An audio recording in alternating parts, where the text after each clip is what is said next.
Bonjour les licornes et les pirates. Aujourd'hui, je vais vous lire une nouvelle histoire des contes et légendes de Belgique de Xavier Deutsch aux éditions Ozu.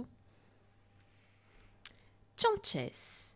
Un beau jour du mois d'août 760 naquit miraculeusement entre deux pavés d'une rue d'Outremeuse à Liège un petit garçon. Or, sitôt né, voilà que cet enfant joufflu se mit à chanter. Et pas n'importe quelle chanson, mais une chanson de cabaret. Allons la mère Gaspard, encore un verre, encore un verre.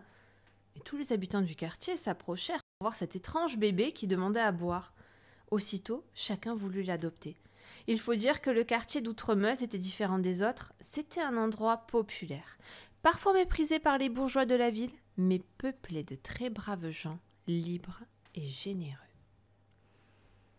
L'un après l'autre, le boulanger, le mineur, puis le forgeron proposèrent d'adopter le garçon. Finalement, au terme de longues palabres, ce fut un couple du quartier, un brave homme et une gentille femme sans enfant, qui recueillit le garçonnet. Mais tous s'entendirent pour donner à ce bambin un joli prénom. Il se nommait François. Et très vite, pourtant, en Outremeuse, chacun préféra utiliser un diminutif plus affectueux, et voilà que l'enfant fut appelé Tchanches.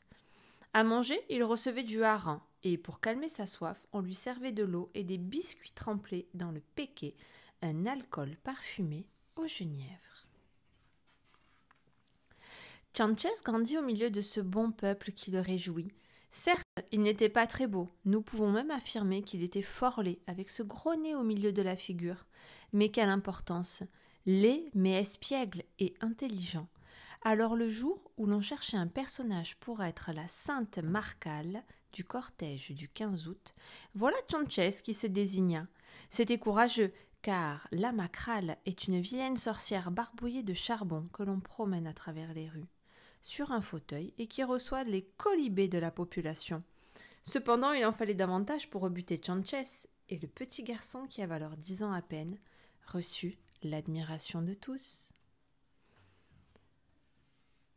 Tchanches vécut moult aventures de toutes sortes. Il quitta même Liège pour aller combattre les Sarrasins aux côtés de son ami le chevalier Roland.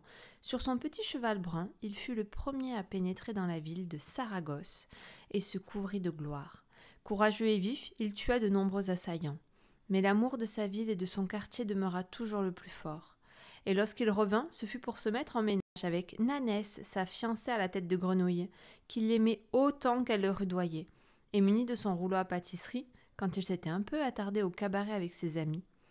Allons Nanès était plus grave que méchante, et jamais Tchanches ne perdit sa belle humeur. Cette histoire vous a plu? N'hésitez pas à me laisser en commentaire les prochaines histoires que vous aimeriez que je vous raconte.